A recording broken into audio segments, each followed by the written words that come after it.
Hair fall తో బాధపడుతున్నారా? 150+ branches ఉన్న అడ్వాన్స్డ్ గ్రో హెయిర్ క్లినిక్ లో ఫ్రీ కన్సల్టేషన్ కోసం కాల్ చేయండి. Welcome to Suman TV. ప్రపంచమంతా యుద్ధ వాతావరణం. గత కొన్ని రోజుల నుంచి ఇదే భయాందోళనకు గురి చేస్తుంది. 800 కోట్ల మంది ప్రపంచవ్యాప్తంగా ప్రజల్లో ఒక ఆందోళన అనేది కలుగుతుంది. ఒకవైపు అమెరికా, ఇజ్రాయెల్, ఇంకోవైపు ఇరాన్. ఇరాన్కి సపోర్ట్గా మిలిటెంట్ గ్రూపులు.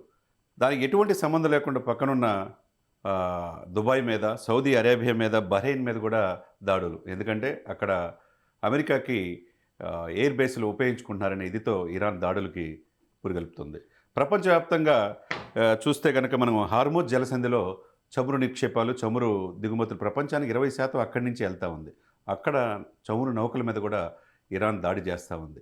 ఇవన్నీ కూడా నివిరిపోయే పరిస్థితి. ఉన్నట్టుండి ఇజ్రాయెల్ ఇంత శక్తివంత దేశంగా ఎలా అవతరించిందనేది సుమన్ టీవీ వీక్షకులు తెలియజేద్దాం అనుకుంటున్నాం. ఎందుకంటే ఇజ్రాయెల్ అనేది ఈ రోజున అక్కడ ఉన్న జనాభా 1,17,00,000 మంది. అంటే హైదరాబాద్ ఉన్న జనాభా మాత్రమే. అటువంటి 1,17,00,000 మంది జనాభాలో ఎంత పౌరుషం! ప్రపంచంలో ఏ దేశం కూడా ఇజ్రాయెల్ని ఓడించలేదనే పరిస్థితికి ఏ విధంగా వచ్చిందో ఒకసారి చూద్దాం. మూలాల్లోకి వెళ్తే కనుక ఈ రోజున ఇజ్రాయెల్ బెంజమిన్ నెతన్యాహు, ఇజ్రాయెల్ దేశ అధ్యక్షుడు, భారతదేశంతో సన్నిహిత సంబంధాలు ఉన్నాయి. మొదటి నుంచి కూడా పవిత్ర భూమిగా ఇజ్రాయెల్ని వాళ్ళు కొలుచుకుంటారు. ప్రపంచవ్యాప్తంగా వాళ్ళు ఉంది 1,70,00,000 మంది మాత్రమే. ఇప్పుడు అక్కడున్న జనాభా, ఇజ్రాయెల్ మాత్రమే ఉన్న జనాభా 1,17,00,000 2026 నాటికి. కానీ అదే 9 కోట్ల ఇరాన్ జనాభా. ఎందుకు ఇంత పవర్ఫుల్ దేశంగా ఎదిగింది అనేది ఒకసారి ప్రపంచానికి తెలియజేయాలనుకుంటున్నాం. ఎందుకంటే మూలాలు కూడా మనకు తెలియాలి. ప్రపంచాన్ని మేము గెలవగలం అనే స్థాయికి ఈరోజు వీళ్ళు యూదులు ఎదగటానికి కారణం అనేది ఒకసారి చూస్తే, జీసస్ కాడి నుంచి ఆల్బర్ట్ ఐన్స్టీన్ కావచ్చు, కార్ల్ మార్క్స్ కావచ్చు, వ్యాక్సిన్ కనిపెట్టిన వాళ్ళు కావచ్చు, పోలియో వ్యాక్సిన్, హెపటైటిస్ బి కావచ్చు, టెలిఫోన్ కానించి ఫోన్ కావచ్చు, న్యూక్లియర్ రియాక్టర్లు, తర్వాత వీడియో, ఆడియో, గూగుల్లో డెల్ కానించి ఆప్టికల్ ఫైబర్, CNN, తర్వాత ABC, వాషింగ్టన్ పోస్ట్, ఇవన్నిటికీ వెనకున్నది ఎవరంటే యూదులే. Most powerful. వీళ్ళ యొక్క టాలెంట్ ఏంటంటే ఎటువంటి ఇంటర్నేషనల్ అంటే నాయకత్వాన్ని వాళ్ళు లీడ్ చేసేది ఇష్టపడుతుంటారు. ఈరోజు ప్రపంచవ్యాప్తంగా 1,70,00,000 మంది ఉన్న యూదులు ఇంత పవర్ఫుల్గా ఎదగటం కారణం ఏంటంటే వీళ్ళకి ఉన్న ఐక్యూ, వాళ్ళ యొక్క బ్రీడే వేరన్నట్టుగా ఉంటుంది. ఐక్యూ లెవెల్స్ వేరు. ఈ రోజు వరకు ఐక్యరాజ్య సమితి కావచ్చు, తర్వాత ప్రపంచవ్యాప్తంగా నోబెల్ ప్రైజులు పెట్టినప్పటి నుంచి యూదులకు వచ్చిన నోబెల్ ప్రైజులు ఎన్నంటే 180 నోబెల్ ప్రైజులు. వాళ్ళకే ఎక్కువ వస్తున్నాయి. అంటే వాళ్ళ ఎంత తెలివిగలల్లో, అంటే వాళ్ళు లీడర్షిప్కి ఎక్కువ ఇష్టపడతారు. దీని వెనక చాలా సంవత్సరాల యొక్క వీళ్ళ కృషి కూడా ఉంది. యూదుల్ని దారుణంగా చంపేసిన పరిస్థితి ఉంది. ఏ దేశంలో వీళ్ళు బతకగలరు? అదే సమయంలో ఒకప్పుడు బాబిలోనియాలో కంప్లీట్గా తరివేశారు. తర్వాత రోమన్లు యూదులను చంపేశారు.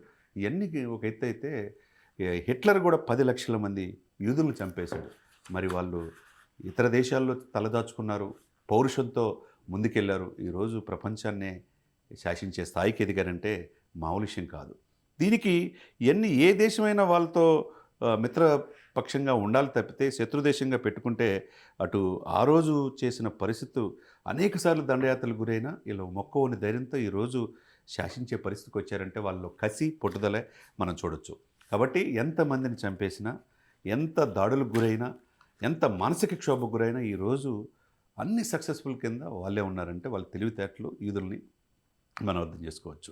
జీసస్ క్రైస్ట్ కాడి నుంచి ఇప్పటి వరకు ఉన్న యూదులు అన్ని ఇంటర్నేషనల్ ఆర్గనైజేషన్లు వాళ్ళే లీడ్ చేసే పరిస్థితి ఉందంటే తమ మాతృభూమిని పవిత్రంగా భావిస్తారు ఇజ్రాయెల్ని. అంతకంటే పవిత్ర భూమి వాళ్ళకి ఎక్కడ లేదు. ఎందుకు ఇరాన్కి, ఇజ్రాయెల్కి ఇబ్బందులు వచ్చినాయి? 1979 నాటికి వీళ్ళంతా ఒకవైపు అమెరికా, ఒకవైపు ఇరాన్, ఒకవైపు ఇజ్రాయెల్ అంతా మిత్రదేశాలు. అటువంటిది ఎందుకు శత్రుత్వం వచ్చిందని ఒకసారి మూలాల్లోకి వెళ్తే కనుక, ఐక్యరాజ్య సమితి 1947 మనం ఎప్పుడైతే ఆగస్టు 15, 1947 మనకి స్వాతంత్రం వచ్చిందో, వాళ్ళకి 1948లో ఈ పవిత్ర భూమి అంటే ఈ పవిత్ర భూమిలో ఎవరుంటారు? Israel, Palestine and Jordan, Lebanon, ఈ యొక్క భాగాన్ని కొన్ని ప్రాంతాలు కలిపి పవిత్ర భూమిగా ప్రకటించింది హోలీ ల్యాండ్. ఈ హోలీ ల్యాండ్లో 1948లో ఇజ్రాయెల్కి స్వాతంత్రం ఐక్యరాజ్య సమితి ప్రకటించింది. అప్పుడే వీళ్ళకి అరబ్బులకి ఇజ్రాయెల్ మీద కోపం ఎక్కువైపోయింది. ఎట్లయినా దీన్ని ఇచ్చేయాలనే ఉద్దేశంతో నిత్యం అక్కడ అశాంతి చేయడానికి ప్రయత్నం చేస్తున్నారు. ఈరోజు సైన్స్ అండ్ టెక్నాలజీలో కావచ్చు, ఆర్టిఫిషియల్ ఇంటెలిజెన్స్ కావచ్చు, లేకపోతే అగ్రికల్చర్లో కావచ్చు, డ్రోన్స్ కావచ్చు, ప్రపంచానికే నెక్స్ట్ లెవెల్ టెక్నాలజీని అందిస్తుంది ఇజ్రాయెల్. అటువంటి ఇజ్రాయెల్లో 1948 స్వాతంత్ర దేశం వచ్చిన తర్వాత వీళ్ళు ఎదుగుదల ఇష్టం లేకుండా ఇకవైపు ఏం చేశారంటే, పాలస్తీనా ఈ కోపంతో ఈజిప్ట్ నుంచి ఈజిప్ట్ ఏమో గాజాని తీసుకుంది. తర్వాత జోర్డాన్ వెస్ట్ భాగాన్ని ఆక్రమించింది. ఎమ్మటే 6 రోజుల్లో 1967లో వెంటనే ఈ 2 ప్రాంతాలని స్వాధీనం చేసుకుంది ఇజ్రాయెల్. అంటే 6 రోజులు యుద్ధాన్ని ముగించారంటే ఎంత శక్తివంతమైనదో ఇజ్రాయెల్ మనం అర్థం చేసుకోవచ్చు. కానీ అప్పటి నుంచి ఈ ప్రాంతాల్లో ఏదైనా కానీ ఎందుకు ఇరాన్ ఎంటర్ అయిందంటే ఈ ఈ యొక్క గాజా ప్రాంతంలో ఈ హమాస్ అనేది పరిపాలిస్తూ ఉంది. నిత్యం ఇజ్రాయెల్కి హమాస్కి ఈ హమాస్ని పెంచి పోషిస్తుంది, ఆయుధాలను సరఫరా చేస్తుంది, ఆర్థిక సహాయం చేస్తుందామని అంటే ఇరాన్. ఇది నచ్చట్లా ఇజ్రాయెల్కి. ఆ రోజు ఇరాన్లో దేశ రాయబారులు, అమెరికా రాయబారులతో సహా 400 మందిని నిర్బంధించారు అక్కడ. ఆ సిచ్యువేషన్ నుంచి అమెరికా ఇజ్రాయెల్కి మధ్య స్నేహాస్తం ఉంది, భారతదేశానికి ఇజ్రాయెల్ మధ్య స్నేహాస్తం ఉంది. కాబట్టి వాళ్ళ చేయని ప్రయత్నం అనేది లేదు. ఇరాన్ పూర్తిగా సహకరిస్తుంటే ఈ యొక్క గాజా ప్రాంతానికి నిత్యం అక్కడ అశాంతి కలుగుతూ ఉంటే ఇజ్రాయెల్ ఇది చేసుకోవాలి. అదే సమయంలో ఇరాన్ అణుబాంబులు తయారు చేయడానికి ప్రయత్నం చేస్తుంది. అదే సిచ్యువేషన్లో చుట్టుపక్కల 20 ముస్లిం దేశాలు ఉన్నా, ఇటు అరబ్ దేశాలు ఉన్నా, ఏ ఉన్నా కానీ ఇజ్రాయెల్ ఇంత భయం అనేది లేకుండా ఈ అణు కార్యక్రమాలన్నీ సైబర్ దాడులు కావచ్చు, అణు కార్యక్రమాలు నిత్యం కూడా వాళ్ళని డిస్మాండిల్ చేస్తూనే ఉంది.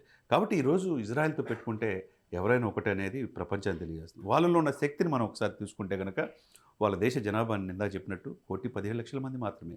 వాళ్ళ సైన్యంలో చేరేది ప్రతి ఒక్కళ్ళు ఇంటికి ఒకళ్ళు సైన్యంలో చేరాల్సిందే. అది ఆ దేశం యొక్క గొప్పతనం. ప్రతి ఇంటి కింద ఒక బంకర్ ఉండాల్సిందే. కాబట్టి దీంతో పాటు గగనతలంలో ఐరన్ డోమ్ ఉంది. అంత తేలిక కాదు అతను ఆ దేశం మీద దాడి చేయటం అంటే. సైన్యంకి ఖర్చు వాళ్ళు ఎంత చేస్తారంటే 1,70,000 కోట్ల సైన్యం ఖర్చు చేస్తారు. మరి అదే జనాభా ఉంది 1,17,00,000 మంది మాత్రమే.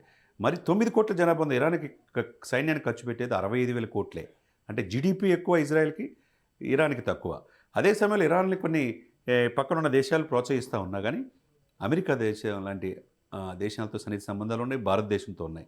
తర్వాత వార్ హెడ్లు ఎక్కువ ఉన్నాయి ఇరాన్ మీద కంపారిజన్ చేసుకుంటే. తర్వాత సైన్యం పాయింట్ ఆఫ్ వ్యూ వీళ్ళకి 6 లక్షల సైన్యం ఉంది ఇరాన్కి. కానీ ఇక్కడ 1,70,000 మంది సైన్యమే. లేడీస్ కూడా దీంట్లో సైన్యంలో ప్రాణాలు సైతం పణంగా పెడతానికి తమ దేశం, తమ పవిత్రమైన భూమికి ఎప్పుడు ఇజ్రాయెల్ ముందుంటుంది. కాబట్టి బాలిస్టిక్ మిసైల్ కావచ్చు, ఎయిర్ ఫోర్స్ కావచ్చు, తర్వాత ఐరన్ డోమ్ కావచ్చు, గగనతలంలో ఇజ్రాయెల్కి ఉన్న టెక్నాలజీ మరి ఏ దేశంకి లేదంటే దాన్ని బట్టి అర్థం చేసుకోవచ్చు. కాబట్టి ఎప్పుడు వచ్చామన్నది కాదు, బుల్లెట్ దిగిందా లేదనేది ఒక సినిమాలో మనం డైలాగు చూసిన దాని ప్రకారం ఎంతమంది జనాభా ఉన్నామనేది కాదు, ఆ జనాభాలో ఎంత శక్తి ఉన్నది, ఈ యూదులకి ఎంత పవర్ ఎలా వచ్చింది, వాళ్ళు ఎప్పుడు కూడా పవర్ సెంటర్గానే ఉంటారు. దేనికి ఇష్టపడరు అంటే ఎందుకంటే గతంలో జరిగిన అనుభవాలు, వాళ్ళ మీద జరిగిన దాడులు, లక్షలాది మందిని ఓచకోత కోసేటట్టు డోమలు కావచ్చు, అనేక రకాలుగా ఇబ్బంది పెట్టిన తీరు వాళ్ళ మనసులో ఉంటుంది. కాబట్టి తమ భూమి కోసం, తమ ఇజ్రాయెల్ కోసం ఎంతైనా ఖర్చు పెట్టడానికి వాళ్ళు వెనకాడరు. ఈరోజు నోబెల్ ప్రైజులు పొందిన వాళ్ళు దాదాపు 165 మంది యూదులు ఉన్నారంటే ఎంత ఐక్యూ లెవెల్ ఇజ్రాయెల్కి ఎక్కువ ఉంటుందో. కాబట్టి ఇజ్రాయెల్ పెట్టుకుంటే ప్రపంచంలో ఇజ్రాయెల్తో పెట్టుకోవడానికి భయపడే పరిస్థితులు ఈరోజు ఇరాను వాళ్ళ మద్దతుగా కొన్ని మిలిటెంట్ గ్రూపులు దీనికి మద్దతు ఇస్తున్న ఇజ్రాయెల్ పరిసర ప్రాంతాల్లో దాడులు చేస్తున్నాయి. ఇది ఎంతవరకు వెళ్తాయో చూడాలి. ఏదేమన్నా ఇటువంటి సమయంలో మూడో ప్రపంచ యుద్ధం జరగటం అనేది ఎవరికీ మంచిది కాదు. ఒకవైపు చమురు నిల్వలు ఇందాక హార్మోజ్ జలసంధి ద్వారా 20% ప్రపంచానికి అక్కడి నుంచి చమురు నిక్షేపాలు వెళ్తాయి. అది హార్మోజ్ జలసంధిని ఇరాన్ మూసివేశారంటున్నారు. మరి ఎర్ర సముద్రం వాణిజ్య ప్రపంచానికి వెళ్ళి ఈ సమయంలో ఒక దేశాలు మిత్ర దేశాలుగా ఉండాలి తప్పితే శత్రువుగా ఒకరి మీద ఒకరు దాడులు చేసుకుంటే మనుషులు ప్రాణ నష్టం, ఆర్థికంగా ఇబ్బంది పడతారు, శాంతి అనేది విఘాతం కలుగుతుంది. ఒకవైపు ఐక్యరాజ్య సమితి కూడా ఏం చేయలేని పరిస్థితిలో అగ్రదేశం ఇటువైపు అమెరికా ఇజ్రాయెల్ వైపు ఉంటే ఇంకోవైపు రష్యా, చైనా ఇటు ఇరాన్ వైపు ఎంటర్ అయితే ఏమవుతుందనేది ఒక ఆందోళన ప్రపంచవ్యాప్తంగా ఇప్పుడు ఉన్న పరిస్థితి.